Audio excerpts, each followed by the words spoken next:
ನಮಸ್ಕಾರ. ನನ್ನೆಲ್ಲ ಹಳೆಯ ವಿದ್ಯಾರ್ಥಿಗಳಿಗೆ ಬಹುದಿನಗಳ ನಮ್ಮ ಒಂದು ಕನಸು ಈಡೇರ್ತಾ ಇದೆ. ಇಲ್ಲಿ ಏನು ಮಾಡ್ತಾ ಇದ್ದೀನಿ ಅಂತಂದ್ರೆ, ನಿಮ್ಗೆ ಇಂಗ್ಲೀಷ್ ಗ್ರಾಮರ್ದು PPTಗಳನ್ನು ಈ ಥರನಾಗ ಏನಪ್ಪ ಅಂತಂದ್ರೆ ನಾನು ಆನ್ಲೈನ್ ಕ್ಲಾಸ್ಗಳು ಇದ್ದಿರ್ತಾವೆ.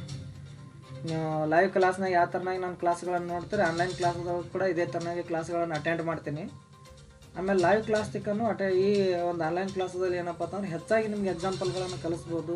ಹೆಚ್ಚಾಗಿ ಏನಪ್ಪ ಅಂದ್ರೆ ನಿಮ್ಗೆ ಕಾನ್ಸಂಟ್ರೇಟ್ ಸ್ವಲ್ಪ ಮೊಬೈಲು ಅಥವಾ ನಿಮ್ಮ ಲ್ಯಾಪ್ಟಾಪ್ಗಳನ್ನು ಏನೋ ಯೂಸ್ ಮಾಡಿಕೊಂಡು ಸ್ವಲ್ಪ ಕಾನ್ಸಂಟ್ರೇಟಾಗಿ ನೀವು ಸ್ವಲ್ಪ ಇದು ಮಾಡ್ಕೊತ ಹೋದ್ರೆ ಅಂತಂದ್ರೆ ಇದರೊಳಗಡೆ ನಾವು ಬೇಕಾದಷ್ಟು ಏನಪ್ಪ ಅಂದ್ರೆ ಕಲಿಬೋದು. ಲೈವ್ ಕ್ಲಾಸ್ನಾಗ ಬೇರೆ ಹೇಳ್ತಾರೆ ಮತ್ತು ಇಲ್ಲಿ ಬೇರೆ ಹೇಳ್ತಾರೆ ಅಂತ ಏನಿಲ್ಲ. ಇದ್ರಾಗೂ ಕೂಡ ತುಂಬ ಅತಿ ಚೆನ್ನಾಗಿ ಕ್ಲಾಸ್ಗಳನ್ನು ಮಾಡ್ಬೋದು. ಆ ಥರನಾಗಿ ಯಾಕಂತಂದ್ರೆ ಈ ಥರನಾಗಿ ಮಾಡ್ಬೇಕಂತೇಳಿ ನಾನು ಕನಸಿತ್ತು.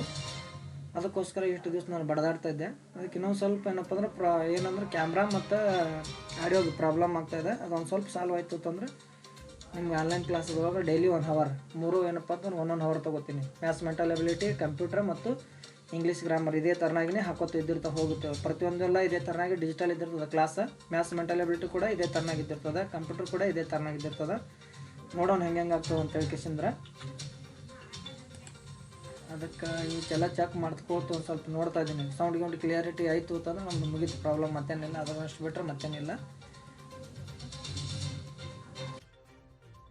ಹಾಗೆ ಓದಬೇಕು. ನಮ್ಮ ಕೆಲಸ ನಾವು ಮಾಡ್ತಿರ್ತೀವಿ, ನಿಮ್ಮ ಕೆಲಸ ನೀವು ಮಾಡ್ತಾ ಇರ್ಬೇಕು. ಹಂಗೆ ಹಳೆ ವಿದ್ಯಾರ್ಥಿಗಳು ಓದ್ತಾ ಇರ್ಬೇಕು, ಹಂಗೆ ಕೂತ್ಕೊಳ್ಳೋದಲ್ಲ.